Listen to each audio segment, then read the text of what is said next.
Welcome to One on One, the Daily Items digital program featuring Susquehanna Valley newsmakers interviewed by Daily Item reporters. Today's guest is the new superintendent of the Lewisburg Area School District, Dr. Jennifer Polinchock, interviewed by Eric Scicchitano.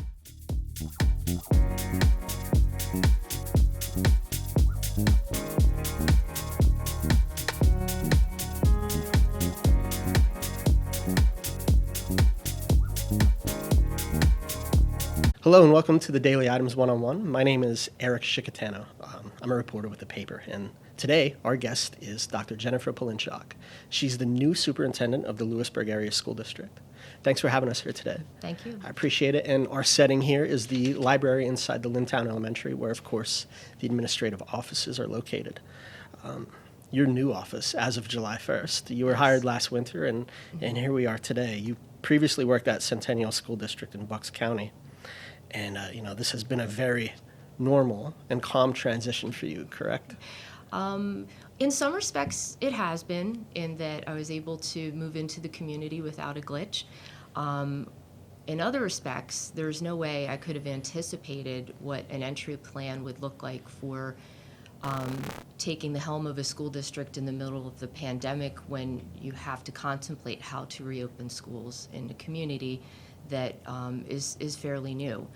But in some respects, I would say that I'm glad that I'm learning everything that I'm learning about the community that might have taken me years to fully understand, Right. because it's brought to the surface now as not just the members of the administrative team and the staff and our school board, but also members of the community are really looking at, just generally overall, how can we keep everybody healthy and safe in the coming months until all of this pandemic has come to some resolution. Well, obviously, let's just start right there with the pandemic. Where does the school district stand in its development of its reopening plan? So we have been, since I came here, and it's important to say that the administrative team has been working on what the options could look like for reopening based on our conditions here in Union County. Upon my arrival, we really needed to take a look at whether we would be opening up schools for in-person learning at all. Would it be for all students or some students? And also looking at the resources that we have within the school district, from the staff and how they're assigned, the instructional technology resources. So having to assess all of that rather quickly, we came to the determination that we could reopen schools as it sits today for in-person learning, using all of the safety protocols and mitigation techniques in order to ensure that the students and staff are safe. We know we want to offer that online learning experience for parents if they choose to take that. Every family has a different situation, and Right. We have to be respectful of those wishes. What's encouraging is that our parents really want our teachers to teach their kids. And that's where some of the consternation comes in, because they're certainly, they know what Lewisburg has to offer, and they wouldn't be asking any questions about online learning in other times. So this is a difficult decision for parents, and we're trying to help them by getting them the most information that we can. As a matter of fact, we're organizing a expert panel where parents are right now sending in their questions about just COVID-19 in general, about the community, and also about what schools need to do in order to mitigate the risks. And I think it's important to note here, too, that the final details in the plan hasn't been formally approved by the school board. That's still pending, Right. correct? So we have a plan as the administration we will present to the board on August 6th, and the hope is that they will approve a plan at that time, and then we can publish it as the plan. However, I'm in the process of updating our website with what our tentative plans are, the proposal, if you will, so the community is aware. Is the hybrid model being considered, or is it strictly in-person and online? So we have a hybrid that we developed would have our elementary students coming into school and spread amongst the 4 buildings for greater social distancing, and the secondary students would be online. Online learning certainly has benefits, but there's some limitations. It really doesn't work for some students. That's not their best way to learn. Yeah. So we really have to take that into consideration. We want them to also have a good academic experience. But the older kids tend to be a little bit more independent and autonomous. We would only shift to that plan if the conditions changed, or we were ordered to do so, or additional recommendations came from the Department of Education. We'll get to masks in a moment. Obviously, I think that's probably the biggest question you're getting. But aside from the requirement to wear face coverings, which one or two topics are you finding that parents are most frequently asking about?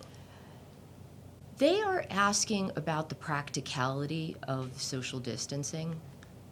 When we're working with children, and again, they're ranging from, our preschool, 4 or 5 years old, all the way to, 17, 18 years old as seniors.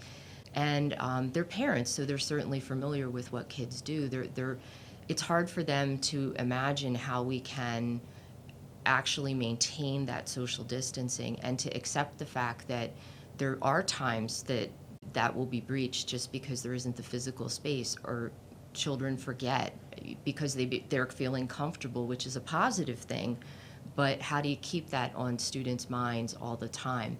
And that's why the masks are really important. It's not just one technique, it's multiple techniques. The one thing that you can control is the mask. You may not be able to control somebody coming close to you or navigating a particular space because that action's happening to you, or again, you let your guard down. But it really comes down to constant reminders, from the signage to the modeling that the adults are going to do, as well as the reminding. What scenarios do you imagine that social distancing might prove most challenging? It will be challenging in some of the classroom spaces that we have that are a bit smaller, so we're looking to rearrange and repurpose all the space within the schools.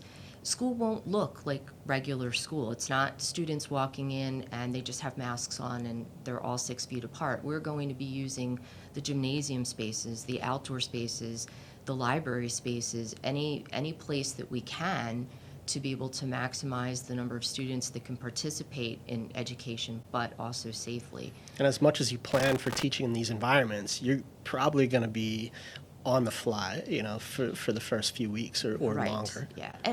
Trying to make it efficient and valuable. Every school will be calling an audible. It has to happen, not just for us, but all the other schools. We're trying to imagine the minute-by-minute experience of students and staff, and to prepare staff for what they will need to know. We completely support all of their feedback in the implementation of the plan, and they will have a lot of great suggestions because they're living in it, and as collaborative problem solvers, we'll be able to make those adjustments as we need to go. The adjustment to day-long use of masks, it'll be a challenge for everybody, students, teachers, staff.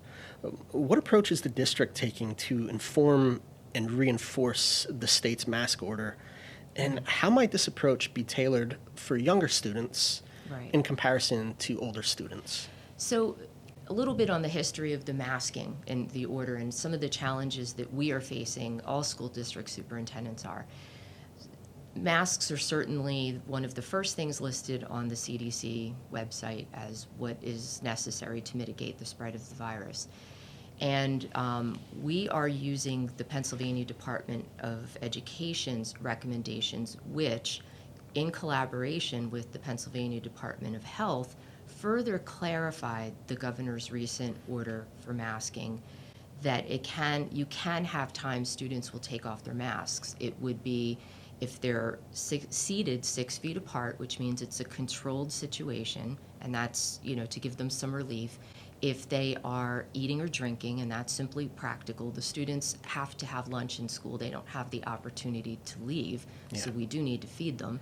And also to have scheduled masking breaks, and that is to think about the developmental need. You know that kids will try and take them off, so give them a time to look forward to, 5 more minutes till the masking break.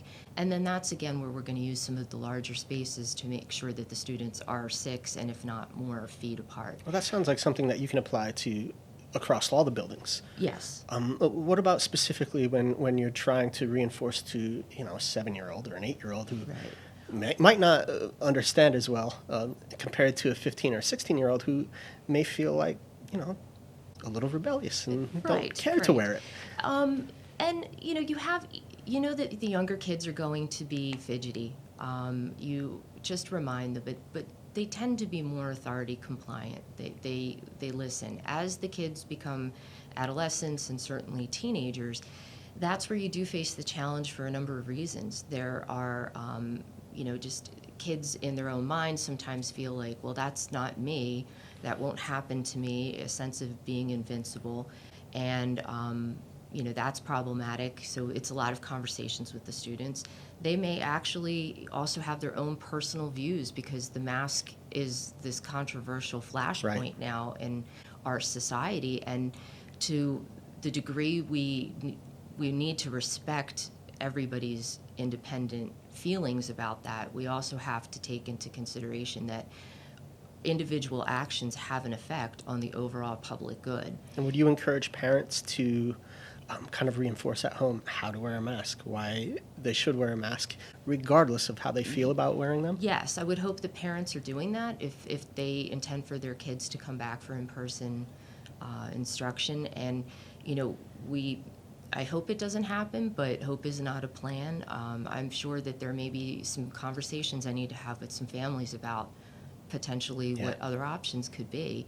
And I think that's been the hardest thing for all of us, is that we're arguing over whether or not a mask is the best thing, and it takes away from the time and the energy that we can invest in thinking of more possibilities or other things that we haven't yet thought about with the return to school.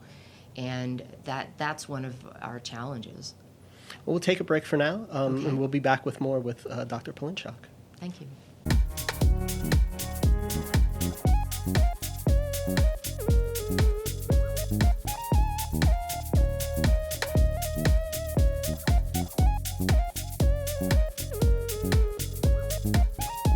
And we're back with the Daily Items One-on-One. My name is Eric Scicchitano, and today we're with Dr. Jennifer Polinchock of the Lewisburg Area School District. Thanks again. Thank you. So, you're new here. Tell us about how you found out about the job opening and what appealed to you about the Lewisburg district and the area. So I was an assistant superintendent, and I was ready to move into a superintendency. And as positions were posted across the state, I really looked for a position and a community that I could join that would meet many of my professional goals and values. And I felt that Lewisburg was certainly one of those school districts. It's prided itself on high student achievement, innovative thinking, and those were certainly things that attracted me to the district. Centennial District, was that a wealthy school district? It was. It was more of a middle-class suburban district. We're right outside of Philadelphia, so you have a number of people that, might for the first time, first generation, be families now living in the suburbs. Our overall district free and reduced lunch rate was 40%. So some what schools parallels hit do more you than draw that. between Centennial and Lewisburg? Parents really want what's best for their kids. I think that's universally the case. Parents just may have a different perspective and life experiences that lead them to guide their children towards different paths. One of the parallels I think that I'm seeing so far in the community is that there's a concern always for the students that may not have all of the resources that are present, and I think that's very encouraging to see that we are thinking about those individuals that are struggling, particularly in this pandemic. There are individuals who lost their jobs, and things are very uncertain for them. Yeah. And there was, just remarkable outreach with the meal service programs and all of the local district and community initiatives to really help support those families to be able to make it through so they can still be a part of the community. They may not have had the resources to fall back on. So I see those parallels in both communities, and that's very encouraging. I sometimes wonder if, the culture in Lewisburg is one really of positivity. It's a really great town and a really great community. That said, I think sometimes observers like myself might forget that Lewisburg is not without its own low-income population. Do you think the school district is meeting the needs of its low-income students? And, what improvements or what changes do you foresee during your tenure? Well, one of the things and driving forces really about school reopening and conversations that we have is that we know that students who do not have the resources, and by no fault of their own, their families just may not have it, that being in school is a structured and stable and consistent environment. And education is really what gives people the choice and the opportunity to live a different life and make different choices than maybe the situation they find themselves in. One of our challenges that we discovered was the amount of people that don't have access to internet or reliable internet. And even with access, as we think of remote education, I'm acutely aware of the need for more bandwidth, particularly if you have multiple children that might be, on like a Zoom or live streaming their curriculum that they have, and even if they have it, they may need to boost their package. It's an unintended cost that the parents would have to assume, and if we go into a direction or need to go in a direction where that's the case, we need to be a partner with the other community leaders on how to alleviate some of those costs for those families. In terms of feeding students, we certainly are providing the meal service. That would be part of any plan that would continue. The students, we want to make sure they're getting healthy and nutritious meals, and that certainly contributes to their overall health and resiliency to any kind of illness that might be out there. Academically, the biggest concern is we know that those students oftentimes need something very personalized and individualized, and it's not just teaching them reading, math, and science. They need that, the modeling of the teachers. They need that opportunity to have a conversation, the encouragement, all of those things that the heart of the teacher really provides to the students to keep them engaged in learning and, help them realize a better future for themselves. What goals have you set for yourself in the district for your tenure? So the first thing that we always have to look at as leaders is developing leadership capacity amongst the formal leaders, the principals, and also the informal leaders who would be the teachers. So looking for ways to ensure that we're collaborative, and even if somebody doesn't have a formal position as a decision maker, there's an opportunity and a forum where they can come to share that and to learn. I think that's certainly something that I will just do as part of my natural leadership style.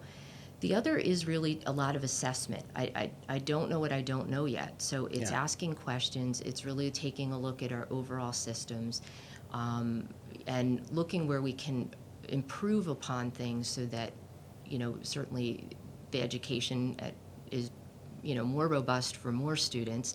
And as an organization, we're running as efficiently as we can.